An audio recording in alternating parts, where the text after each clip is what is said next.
ଆଜି ମାର୍କେଟରେ ଜଣେ ମଉସାଙ୍କୁ ଏଇ ଛନଛନିଆ ମୁନିକା ଶାଗ ଗୁଡାକୁ ବିକିବାର ଦେଖି ଆଉ ଲୋଭ ସମ୍ଭାଳି ହେଲାନି। ତାକୁ ଘରକୁ ନେଇ ଆସିଲି, ପୁଣି ଭଲ ଭାବରେ ତାକୁ ବଛା ବଛି କରି ଧୋଇ ଦେଇକି ରଖିନେଲି। ତାପରେ ଏପଟେ ଗୋଟେ ଫ୍ରାଏ ପ୍ୟାନରେ ଗୋଟେ କପ୍ ମୁଗ ଡାଲିକୁ ସ୍ଲୋ ଫ୍ଲେମ୍ରେ ଟିକେ ବାସ୍ନା ଆସିଲା ପର୍ଯ୍ୟନ୍ତ ଭାଜି ନେଲି। ତାକୁ ପୁଣି ଭଲ ଭାବରେ ଧୁଆଧୁଇ କରିକି ସାଇଡ୍ କରିନେଲି। ତାପରେ ଏଇଠି ସେଇ ଫ୍ରାଏ ପ୍ୟାନରେ କଣ କଲି, ଗୋଟେ ଗ୍ଲାସ ପାଣି ଦେଲି ଓ ଧୋଇକି ରଖିଥିବା ମୁଗ ଡାଲିକୁ ଦେଇଦେଲି। ତାପରେ ସ୍ୱାଦ ଅନୁସାରେ ଲୁଣ ଦେଇକି ତାକୁ 10 ମିନିଟ୍ ଫୁଟିବାକୁ ଛାଡ଼ିଲି। ତାପରେ ଉପରେ ଯୋଉ ଫେଣ ଗୁଡାକ ଆସିଥିଲା ତାକୁ ବାହାର କରିନେଲି। ତାକୁ କଭର କରିକି ଆଉ 5 ମିନିଟ୍ କୁକ୍ କଲି।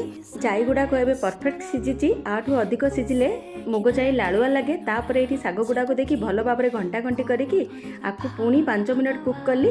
ହେଇଗଲା ରେଡି। ଏବେ ଖାଲି ତଡ଼କା ପ୍ରସ୍ତୁତ କରିବାର। ଆକୁ ସାଇଡରେ ରଖି ଗୋଟେ ତଡ଼କା ପ୍ୟାନରେ କିଛି ସୋରିଷ ତେଲ ଦେଲି। ସେଥିରେ ଗୋଟେ ଚାମଚ ସୋରିଷ ଫୁଟିବାକୁ ଛାଡ଼ିଲି। ତାପରେ ଶୁଖିଲା ଲଙ୍କା ଓ କିଛି ରସୁଣକୁ ଛେଚିକି ଦେଇଥିଲି, ତାକୁ ଏଥିରେ ଦେଇଦେଲି। ଭଲ ଭାବରେ ମିଶାମିଶି କଲି। ହେଇଗଲା ରେଡି ଆମର ମୁନିକା ଶାଗ ଖରଡ଼ା। ବହୁତ ହି ମସ୍ତ ହେଇଥିଲା।